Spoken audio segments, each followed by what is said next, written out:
Vimos que la sangre que recibe el pulmón depende entonces del trabajo del corazón.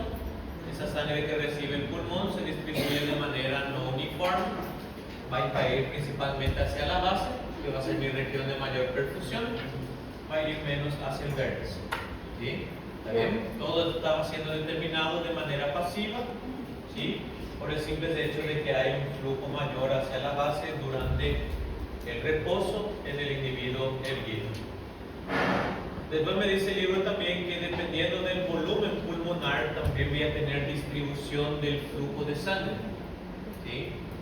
¿Qué significa eso? Cuanto mais preenchido estiver o alveolo, mais ele vai esticar o vaso sanguíneo y esa sangre que estaba en el vaso sanguíneo se va a distribuir hacia el vértice pulmonar. Porque lo que estoy diciendo es, sangre vino hacia aquí, aquí hay más volumen de sangre, pero a medida que se van llenando esos alveolos, voy a ir reduciendo el diámetro de mi vaso sanguíneo, va a aumentar la resistencia vascular y la sangre se va a distribuir de manera más uniforme. ¿Está bien? ¿Entendimos eso? Y después, solamente para cerrar ahí, tengan en cuenta aquí que estos son mecanismos pasivos. Y no hay vasoconstricción, no hay vasodilatación. En cuestión de mecanismos activos, lo que sí o sí tengo que recordarme es la participación del oxígeno en la regulación del flujo pulmonar. ¿Bien?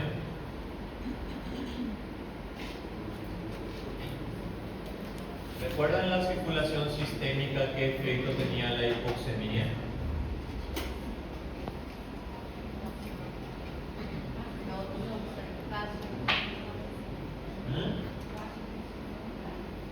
Baja oxígeno en la sangre de la circulación sistémica y los vasos sanguíneos relajan. ¿Okay? Solamente que si yo analizo aquí en el pulmón, digámosle que eso sea cierto.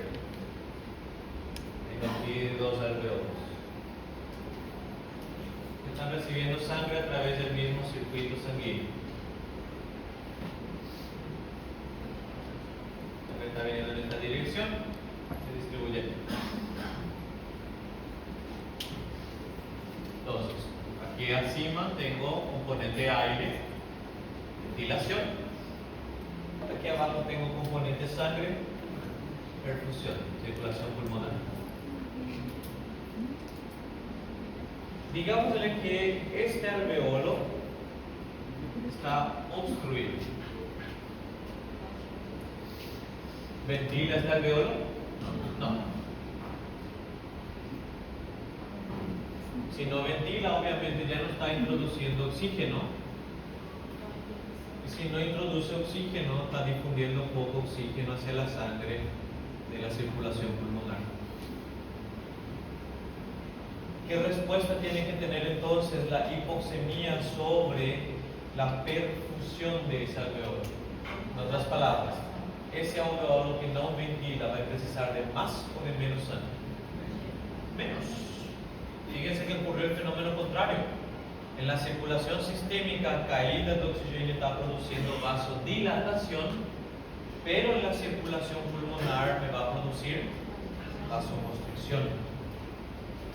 Lo que yo quiero hacer aquí es limitar el flujo de sangre hacia este alveolo, de manera que esa guía pasar por aquí, pase por cara que ventila bien. ¿Está bien? ¿Entendimos eso? Entonces es un mecanismo de regulación activa que permite que yo no desperdicie sangre en alveolos que no están ventilados. Es decir, es el propio pulmón corrigiendo y evitando el cortocircuito, el shunt. ¿Bien? Si yo tengo un alveolo que ventila bien aquí, ventila súper bien, aquí va a haber mayor cantidad de oxígeno que va a difundir. Entonces mi respuesta al incremento del oxígeno tiene que ser relajación. Aumentó la ventilación, ¿cuál fue mi respuesta? Aumentar la perfusión. Disminuyó la ventilación, ¿cuál fue mi respuesta? Disminuir la perfusión. ¿Están entendiendo? Por eso, siempre analicen de este punto. ¿Sí? Yo no quiero ni desperdiciar aire ni desperdiciar sangre. ¿Sí? Entonces, si hay poco de uno, el otro tiene que reducirse para no ser desperdiciado. Si yo no ventilo y mando sangre para acá, esa sangre no va a ser oxigenada y va a retornar al corazón desoxigenada. Entonces estamos definiendo aquí que hay una formación de shunt. ¿Entendimos? Bien. Entonces, principal regulador activo, que obviamente si estoy diciendo que el oxígeno está aumentando, lo que él está haciendo es vasodilatar. Su ausencia produce vasoconstricción.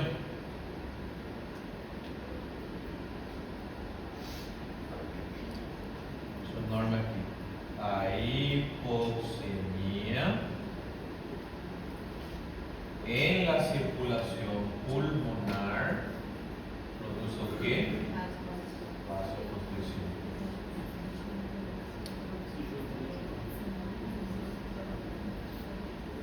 Por eso, construyendo pequeños conceptos da para tirar una idea súper grande.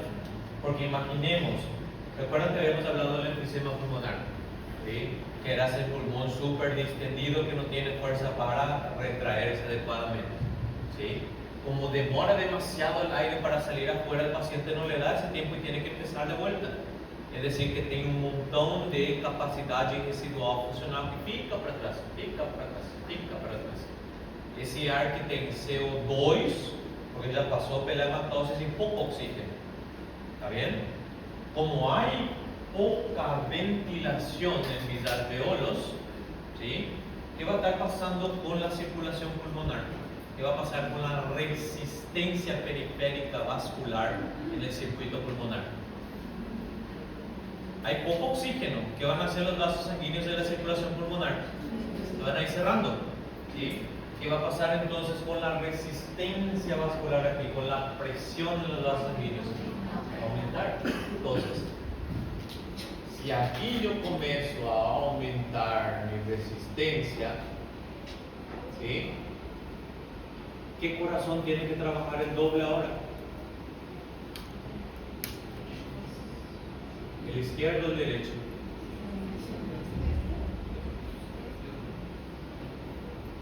Por eso, el vaso está, imagínense que está endureciendo, el vaso de la circulación pulmonar.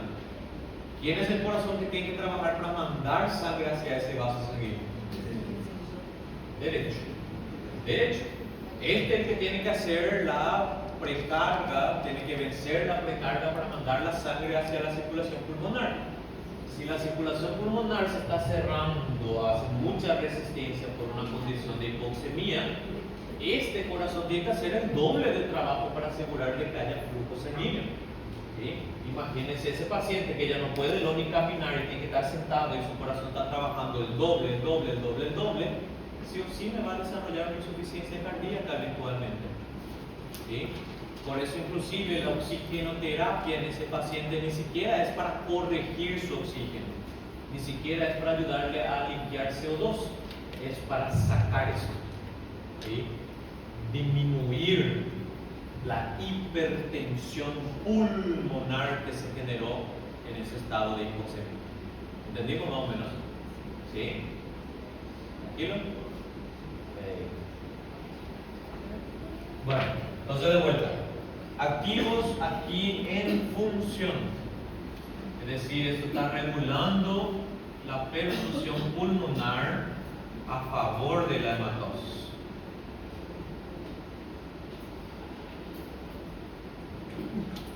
A favor de la hematosis. ¿Por qué hago esa discriminación? Porque puedo tener un montón de sustancias que se producen en el pulmón que van a modificar el tono vascular, pero que ya no le interesa la hematosis. Ustedes ya conocen uno que es producto del sistema renina-angiotensina, donde se producía la angiotensina 2, donde era la activación primaria de la angiotensina 2. Pulmón, ¿sí? Enzima convertidora de angiotensina. ¿Sí? ¿Por qué la angiotensina 2 se activa aquí principalmente? Para producir una vasoconstricción pulmonar y exprimir la sangre del pulmón y retornarla a la circulación sistémica.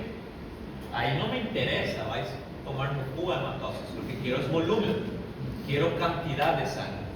Entonces, factores como la angiotensina 2 modifican activamente la perfusión pulmonar, pero ya no en favor de la hematosis, ya no le interesa la hematosis, le interesa corregir la hematosis, quiere corregir volumen de sangre. ¿Bien? ¿Entendimos eso? Perfecto. ¿Preguntas? Ninguna. Dio que entender, no es un capítulo muy largo, pero tiene un montón de variables. La idea es que justamente ustedes vinculen este concepto no tanto solamente con el pulmón, sino que con el corazón. ¿Bien?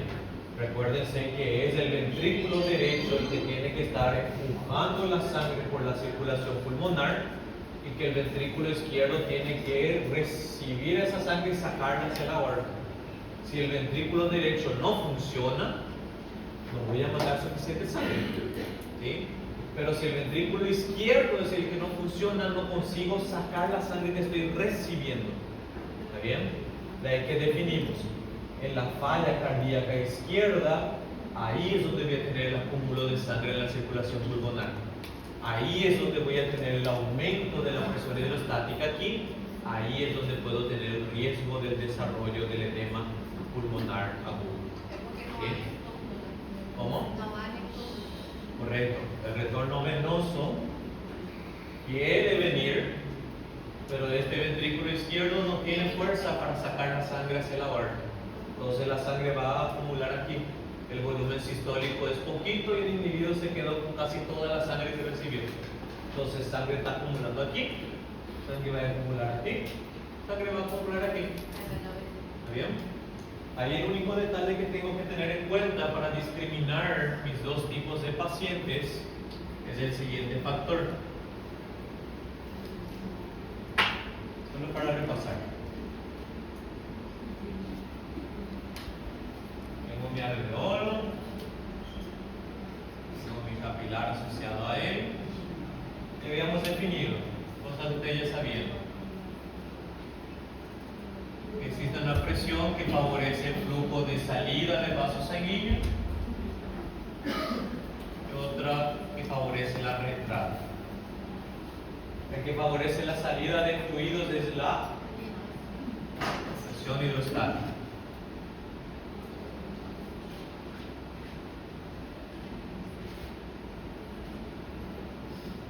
Y la que favorece la reentrada, solo hay dos más.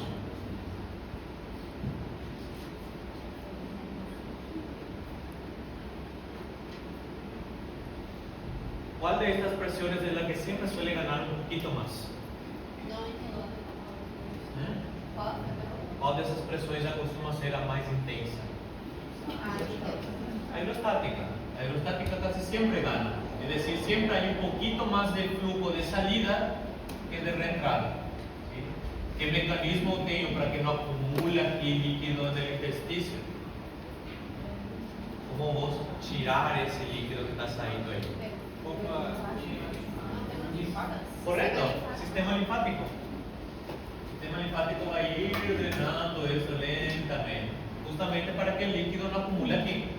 ¿Sí? Por eso, generalmente se considera que si la presión en el vaso sanguíneo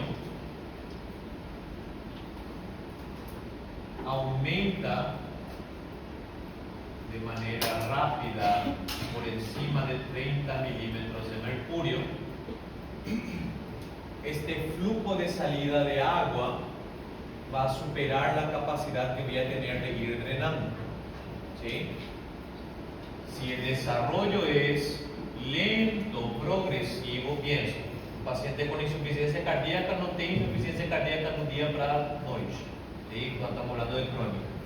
Entonces, fue aumentando gradualmente la presión hidrostática aquí, no circulaba la sangre, ¿sí? Pero él, durante el desarrollo de su enfermedad, va a generar presiones súper altas en su vaso sanguíneo, pero no se produce un edema pulmonar importante. ¿Por qué no se produce un edema pulmonar importante? Porque existe un mecanismo de adaptación linfática. ¿Sí? Ahora, si lo que yo tengo es infartó mi ventrículo izquierdo, rápidamente ya no hay flujo de sangre, rápidamente hay un aumento de la presión hidrostática en el capilar pulmonar, esto no está preparado. ¿Sí? Ahí yo voy a tener el desarrollo del edema agudo del pulmón. ¿Está bien? Si el aumento de la presión hidrostática es muy rápida y no permite la compensación linfática, ahí es donde yo voy a tener el acúmulo de líquido aquí dentro del pulmón. ¿Y qué me va a hacer eso?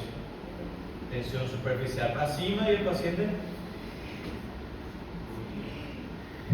más esfuerzo, más esfuerzo, más esfuerzo, más esfuerzo, más esfuerzo. La ventilación va disminuyendo. ¿Sí? ¿Entendimos ese concepto? Este mismo principio se va a aplicar para lo que es la pleura. ¿Sí? El derrame pleural no es nada más que un edema pleural. ¿Sí? Entonces, si yo tengo también incrementos en la presión hidrostática, en la circulación bronquial, también se puede generar un edema en la pleura, un derrame pleural. ¿Sí? Así como también que o cara que tem que produzir as proteínas que vão determinar a pressão coloidosmótica, seja o que está morrendo, que está sendo insuficiente. Qual o órgão responsável por produzir a maior parte das proteínas da sangue? Correcto. En la insuficiencia hepática, esto probablemente en la circulación sistémica general hasta puede ser normal, pero esto va a estar disminuyendo, porque hay poca proteína en la sangre. ¿Sí? Entonces, por más de que esto esté normal, a força que está sugando agua de novo para dentro es muy fraca. Entonces sale líquido, sale líquido, sale líquido, sale líquido. Por eso también el paciente con insuficiencia hepática tiene edema, fácilmente tiene edema. ¿Sí? ¿Está bien?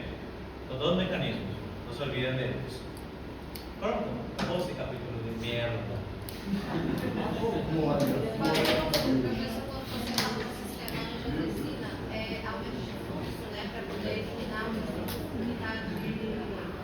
Lo que yo quiero es básicamente, si yo analizo los vasos sanguíneos del pulmón, habíamos dicho de que hay una cantidad bien grande de sangre que llega pasivamente hacia la base pulmonar.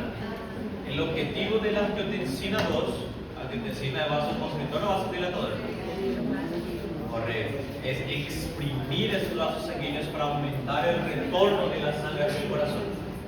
O objetivo es devolver sangre para a circulação sistêmica. Está bien?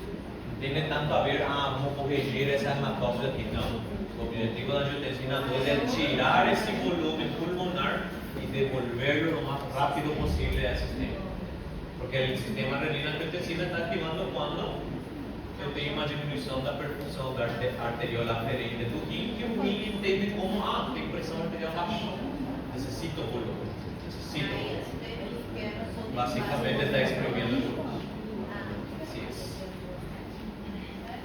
Bueno, vamos a comenzar a comer a partir de qual estado? Qual região vai expor primeiro? Norte? Muito milho. Muita comida. Bueno, está libre por hoy.